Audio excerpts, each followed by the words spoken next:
Material witness on United States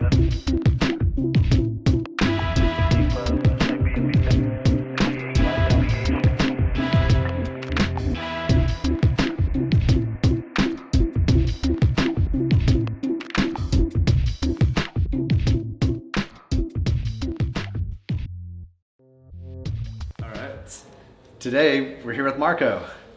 Marco is from the LA chapter of RSD Inner Circle, and like I was saying, I really appreciate you coming down here. Yeah, same here.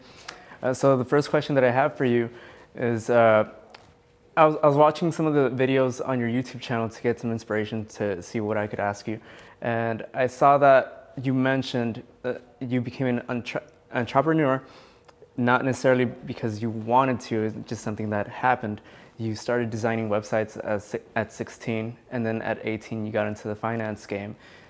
Have you always felt like you were always inspired to do something without having to be guided by other people? I think I felt like I needed to take action because I came from a frugal family, and I didn't grow up with a family that just gave me whatever I wanted. I think that they were a good family, a normal family, but you know, if I wanted to do things that were, say, above average, I'd have to do it on my own as well. I'd have to put in a lot of work.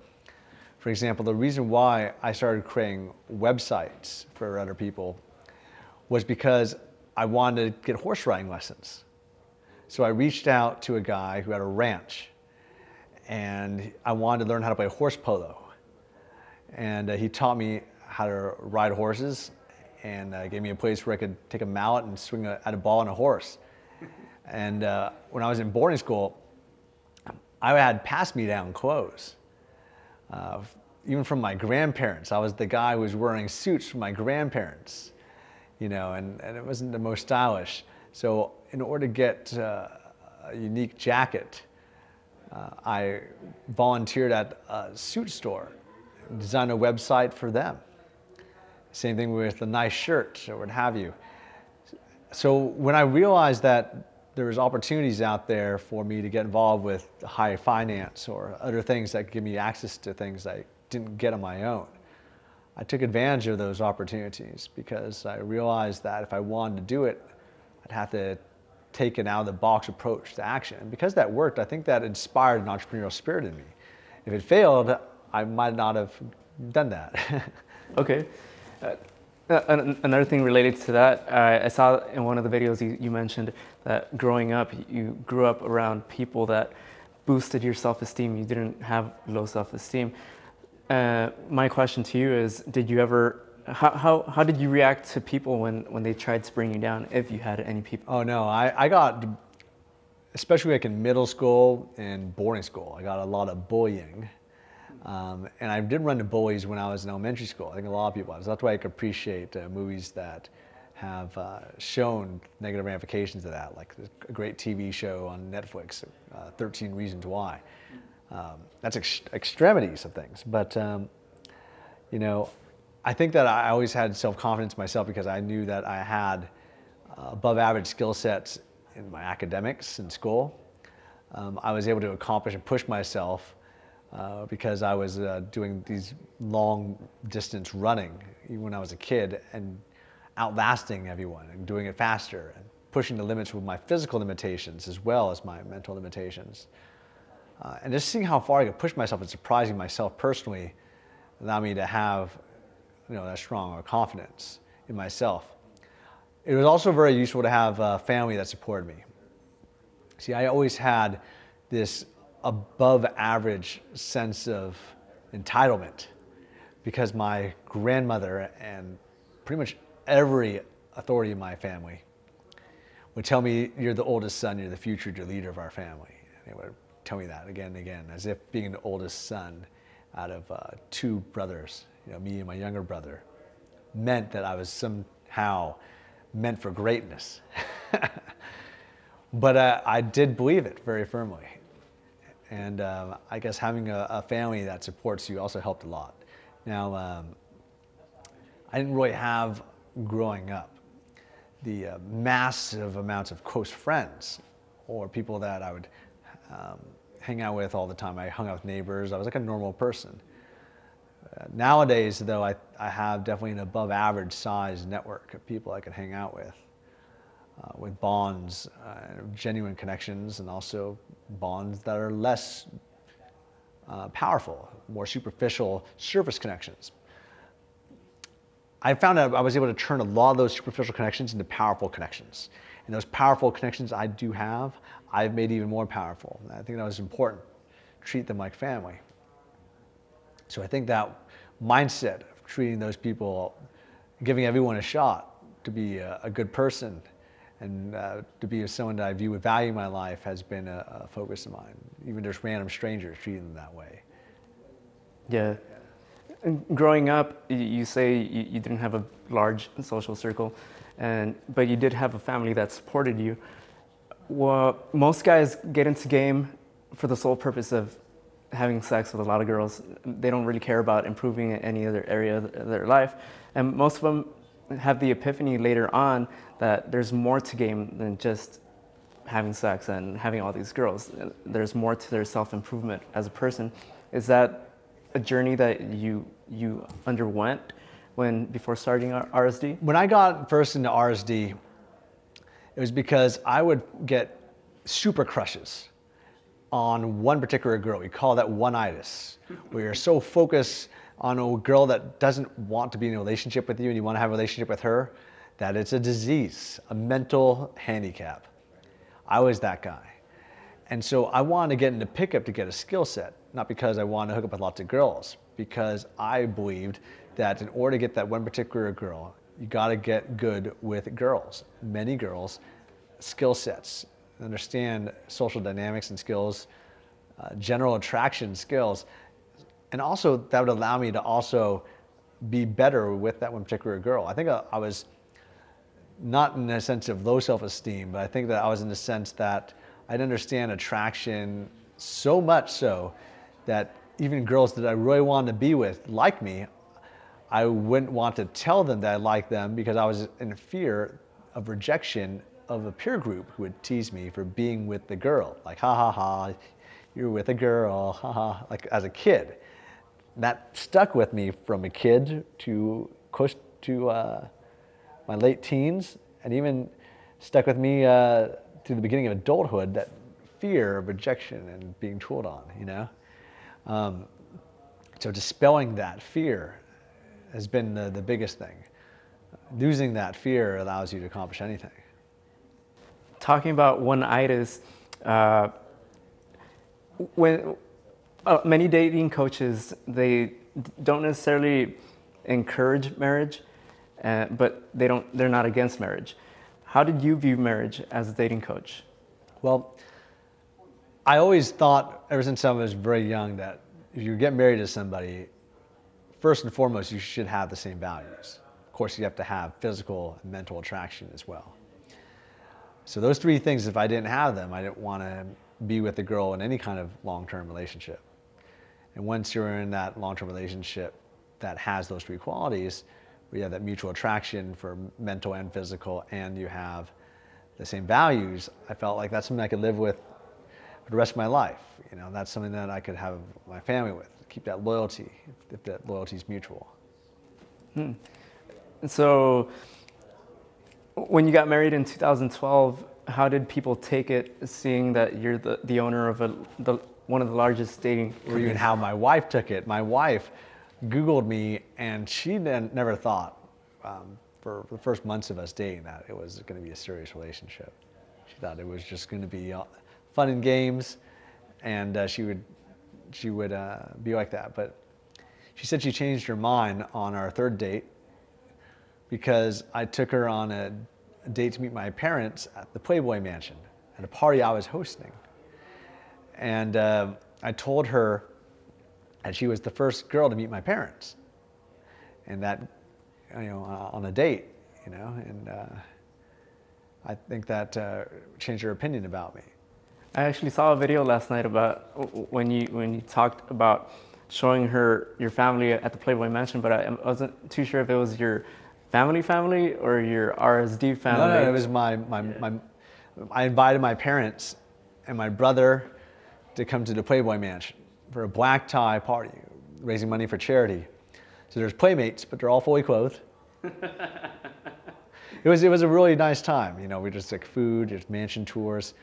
I don't know how long they're going to continue throwing parties now at the Playboy Mansion, but I think they'll continue doing it.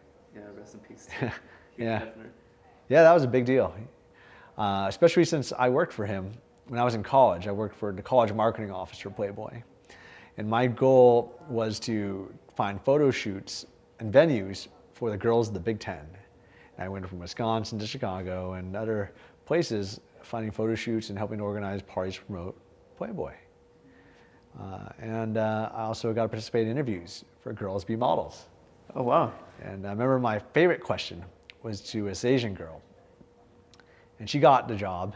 I asked her, what do you want to be when you grow up? And she said, a unicorn. I said, you got it.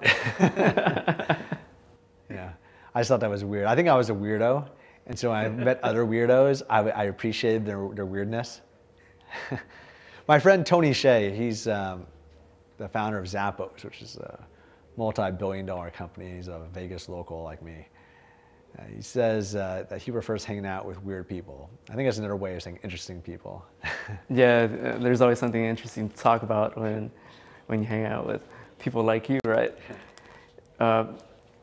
Doing the work that you do with RSD, you seem to travel a lot. How do you stay focused and stay in the zone, like, to prevent? Well, a lot of our executives travel a lot.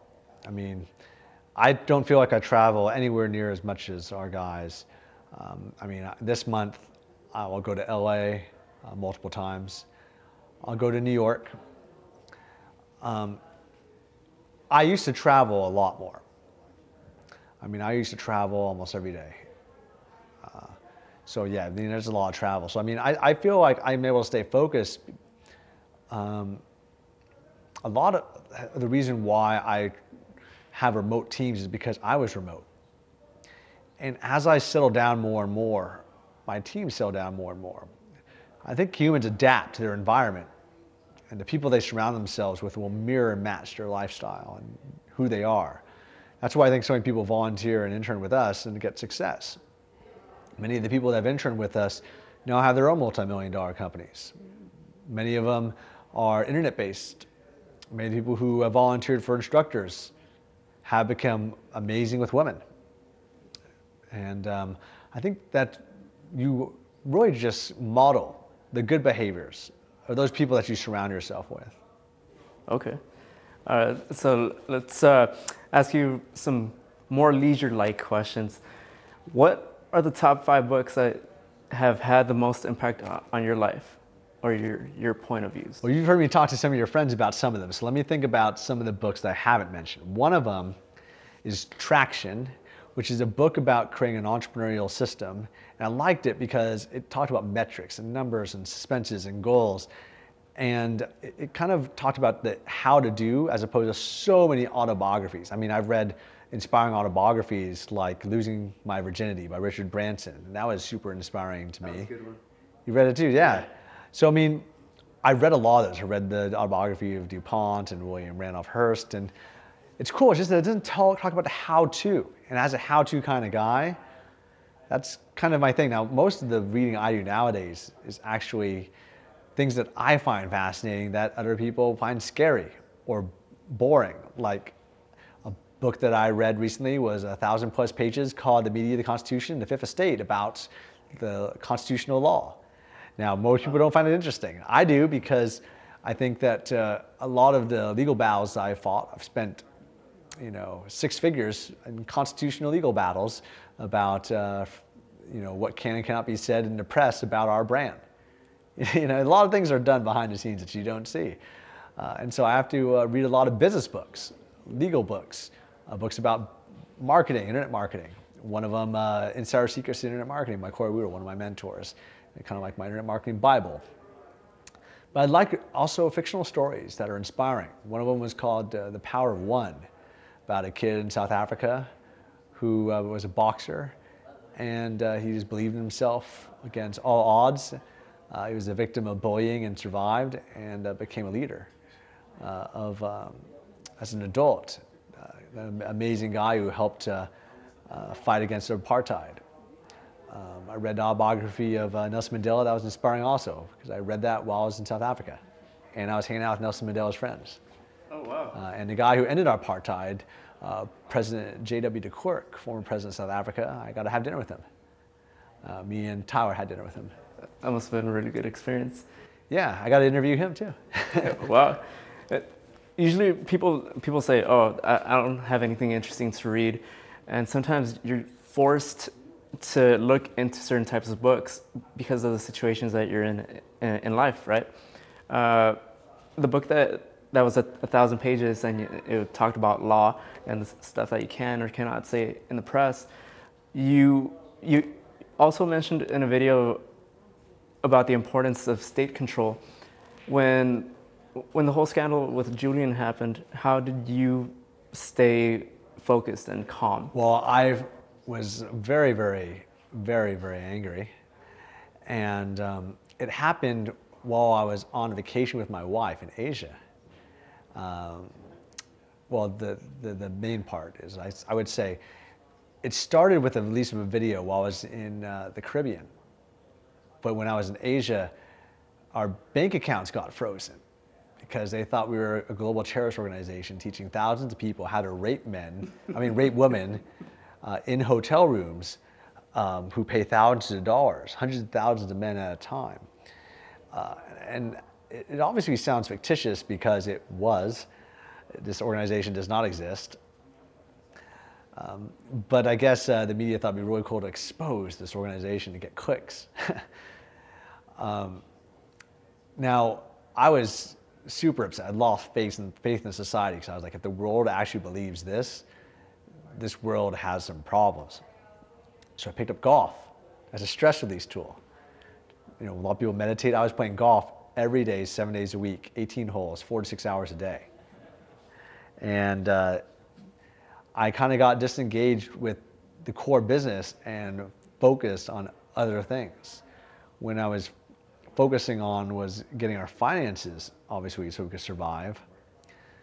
But before that, I was focusing on our marketing, our growth strategies, teaching live programs personally, like free tours, hot seats. And I decided I didn't want to do that anymore. Stopped traveling. So it definitely changed me a lot. And it made me realize that I needed to also interact with the world on an institutional level. I had no idea that governments would ever be people I need to interact with.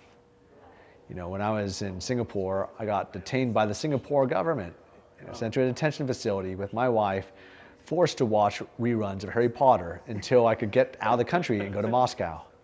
And then eventually back to America and get my passport back. Wow. All because I was the manager of the notorious Julian Block, Time Magazine's most hated man in the world. And, you know, I now look back on it as a great opportunity. Never thought I'd ever do that. But now it's a great opportunity to turn it into a movie, a TV show, a musical. And as a documentary, many cool things came from it. It also turned into a situation where our email list grew 16 times larger, our YouTube channels multiplied inside, and our revenue became 4 times higher. So I guess I could thank the world for hating us because we are an organization that delivers such awesome content that people will hate us, no matter what for, but then fall in love with us because they'll watch our content just to see if they could find things to hate us for. So I think that that's what's been awesome, being able to convert people that are naive about what we represent, what we stand for, and transform them into paying clients that allow our movement to reach more people. Yeah, it was such massive exposure. I remember I didn't know too much about RSD during that time, and I saw Julian's picture come out on the news, and I was kind of surprised. I was like, huh, okay, that's interesting. And I started watching more videos, and I was like, well, that's not true. Like, they're not teaching what they say, they're teaching on the news. Yeah, and I really appreciate, you know, you being from the city of LA. When the LA Times wrote a slanderous piece about us in the news, we had 3,000 to 4,000 comments fighting the journalists for not doing their research. We were born here. We are LA people. So the LA, the city of LA, and journalists should have done their research and know who we are, because we made a huge difference in the LA community. That actually got me a lot more involved in the communities in general. Now I'm in Vegas. I'm really deep in the Vegas community. The shooting happened, and I raised money almost immediately for that. Thousands of dollars we raised for the RSD Las Vegas Relief Fund. I'm hanging out with the politicians that legislate, police officers, community officials, and really active, involved with the business community and leadership, because I really care about our local community. Because I now view communities, institutions, as really important for allowing us to do business in their city, for allowing us to partner in certain ways, to see how the pushback and what they could do if they don't allow things to happen. It really gives me a lot more respect for the global people in general and how we affect the opinions and lives of not just RSD Nation, but the whole world. And so having that as a new focus, that gave me a totally different perspective. Seeing as how the whole world is, seeing as how everything is happening around the world, and seeing as how you built your empire, and seeing how quickly something could collapse, how do you see the stuff that's going on here in this country, and then the disasters around the world? Well, when I look at even things that have been sound like currency, and you see things like cryptocurrencies, like Bitcoin being developed, I see that the world adapts fast. And you're right. You know, RSD could disappear tomorrow. The opportunities that we teach will live on in the lives and minds of people, but there could be a new institution. So we always have to continually evolve. Anyone who doesn't evolve fast enough disappears. And that will happen to anyone in power, whether it's a business, a government, anything, any object. I mean, you looked at the biggest companies when I was growing up. It was IBM. Now, most people had an IBM. Now, you probably don't have one. No, not anymore. Things like that happen fast. Yeah, when the whole thing with Julian happened, it seemed like that was the biggest blow that ever happened to RSD. In your experience, have you had anything hit you so hard that it brought you down to rock bottom in your personal life, and then you came back from it? That brought me down to rock bottom. All my assets were frozen. Yeah. My money, my reputation was slandered to the point where I got expelled from a country I visited on a regular basis. I mean, Singapore was a country that when I visited, I'd have 300 to 400 people show up at my free tour events. And every joke I told, people would go on the floor, laugh, cry, and bow. I loved going to that city. And now I'm excluded from that city for not even doing anything. To this day? To this day, the best of my knowledge. I mean, I'd like to fight that one day. So things like that got me to really appreciate justice. When the recession hit, I sold everything I owned, lived in the car. I had no ego, I was very humble. I was relying on a volunteer network because we have to. Even today we have to, because it allows us to have the profits to grow the company. So we have a huge volunteer network. I mean, we had a site for RSD volunteers to volunteer. We used to have now a site called RSD Employment where people volunteer for internships, non-paid internships. They get value by learning skills. I mean, if you take the amount of money I make and the amount of money I put into people's training, it's like going to get training every day. That could be worth a lot of money. So I do that.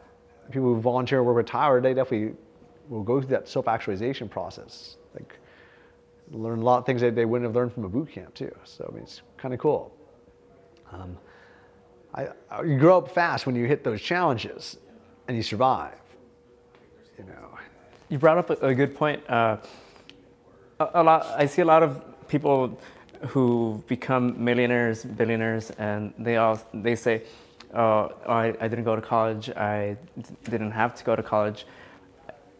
But I see that you continued your education. You went to multiple universities. What about being in educational institutions inspired you to keep going with it, even though you didn't really need to? You know, I've been in college for the last 15 years, and I'll be in college for the next 15 years. I think that the continuing education is something that has been so important that if you become an attorney, a stockbroker, or a teacher, you have to continually upgrade your education on seminars and events like that. That doesn't exist for entrepreneurs. So I decided that the formal educational system could be that substitute. And unlike most businessmen, I believe very firmly in liberal arts. So I'll go to college and I'll study the most random of topics, like international human rights. I'll study, hotel management. I mean, when you are in an environment of learning, it's not the ideas that you're learning that will take you to the next level in your game and education. It's just being in an environment of learning and stimulating your mind to the point that you're thinking about ideas outside the box that will allow you to take yourself to the next level. Almost the same as traveling to other countries and getting a different perspective in how people live life. You'll get inspired, and the thing is, you might just hang out with very similar people. But I think that by being in new environments you're not used to, it inspires things. I mean, that's why people go to the ocean. It's not like that looking at a bunch of water go up and down will relax you with hypnosis. It's just that being in a new environment that you're not used to being around inspires the mind. Yeah. Let's say you had a time machine and you could visit your teenage self. What advice would you give to your younger self? Well, the first thing I would do is I would have some time, hopefully, to write down the winning lotto numbers and which companies on which dates were going to do IPOs. If I was going to give advice to my younger self, I would tell about the mistakes that I've made and learned from on a business level and a personal level, and not to make those mistakes. The challenge that you face, though, is that unless you experience most mistakes, you won't really believe it until you have those reference experiences. It gives me a lot of sympathy for people who make mistakes, oftentimes more so than it should. I think I'm an overly generous guy. But I care a lot about what people go through because I put myself in other people's shoes with empathy. Interesting.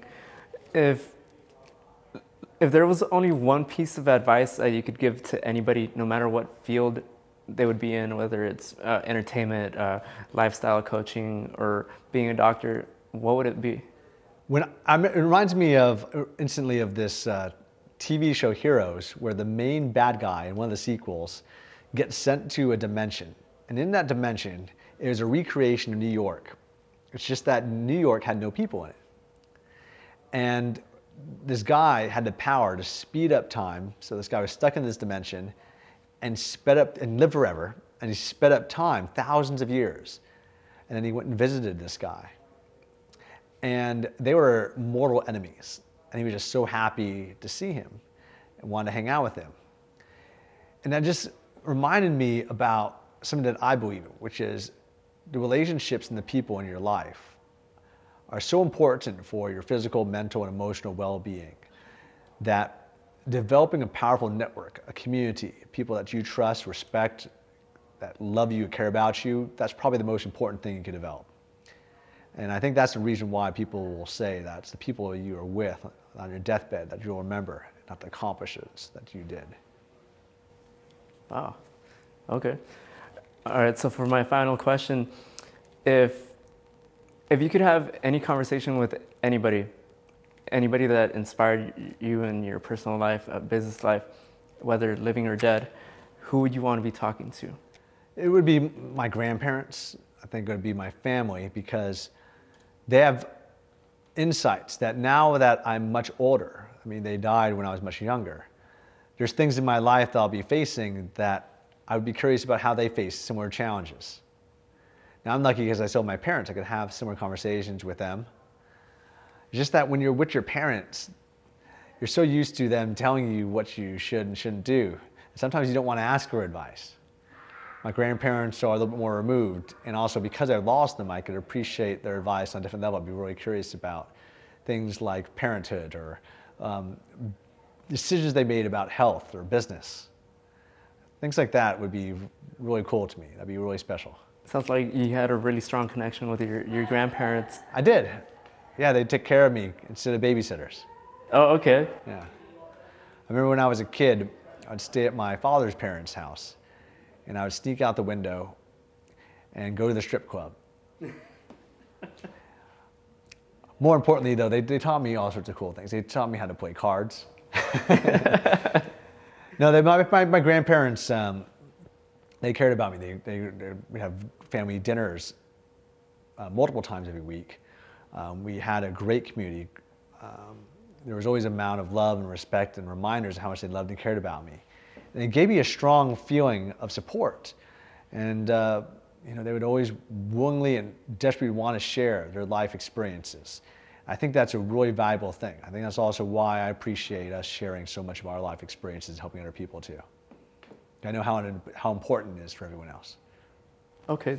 Well, I forgot to add this in the interview, but personally, I'm a documented individual in this country. I'm not sure if you're familiar with DACA and the work permit for children that were brought here at an early age by their parents from a different country. From where?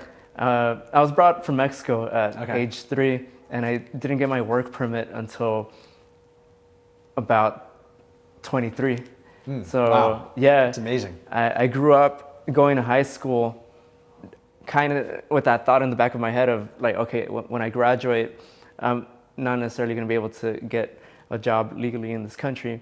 And then the whole DACA program came about, and just a couple of weeks ago, it was rescinded by the current administration. Really? In DC. Do you have anybody employed in RSD through that program?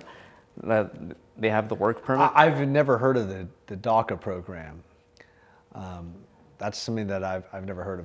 That's an interesting program. I mean, we have people from countries all over the world that work for us. And we use other kinds of work visa programs and travel programs and visa programs. I've never heard of DACA, but I'd definitely be interested in learning more about that from you. How do you spell DACA? D-A-C-A. D-A-C-A. It's So I could have my cameraman, Chris, text me about that. I'll look into that myself. That's an interesting program.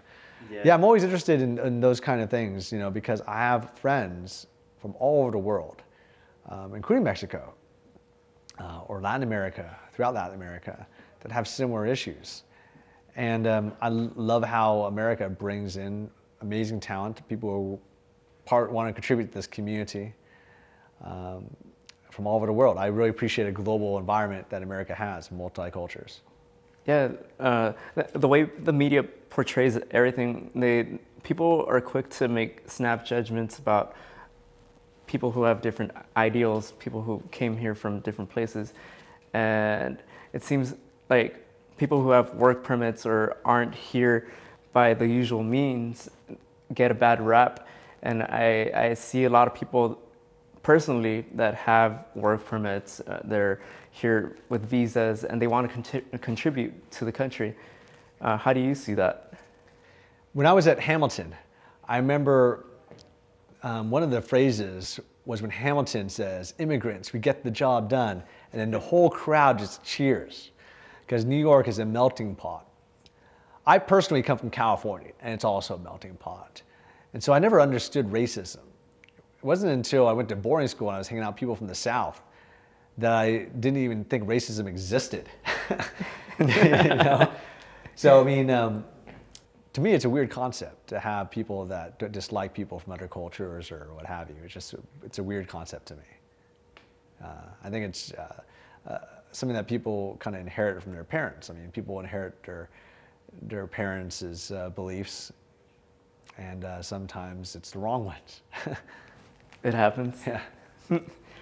Well, yeah, that's it for me. It was great talking to you, and thanks for the invitation to come and talk to you. Cool. Yeah, it was interesting questions, and interesting to get your perspectives through your questions, and thanks. Cheers.